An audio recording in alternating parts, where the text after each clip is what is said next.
Čau visiem, mani sauc Kristaps, un šodien parunāsim par Volkswagen piekares tūningu. Par ko tieši ies šoreiz runa? Runa ies par, manā gadījumā tas būs 4. paudzes Golfs, bet arī tas attiecās uz citām Volkswagen Audi grupas mašīnām. Šeit būs sarakstīņš. Tātad par ko tieši precīzāk? Precīzāk ies runa par priekšējās piekares, plauktiem un konkrētāk par aizmugurējām lielajām buksēm. Tātad šādi viņas izskatās oriģināli, un, kad viņas tiek nomainītas, nepaiet ilgs laiks, kad viņas jau izskatās šādi, tātad jau ir nodilušas. Nodilušas, izdauzītas, saplēsājušas. Tātad, ko es piedāvāju, kāds ir variants risinājums šādai problēmai? Ir R32 Golfam, tā arī 4. paudzes Audi TT, un vēl dažām mašīnām tās pašas bukses nāk gandrīz vai tādas pašas, bet pilnas jau.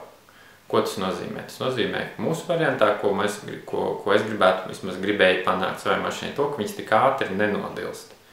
Tātad, ja mēs skatāmies, kāda buksa tur ir oriģināla, un cik daudz tur ir brīvas vietas, un ko mēs iegūstam, kad tā buksa ir pilnībā pilna. Tad mēs redzam, ka tur vismaz 2 reizes tā viņa paliek izturīgāka. Pie tam, kad tā cena ir praktiski tāda pati. Buksas ir pilnīgi savstarpēji aizvietojams.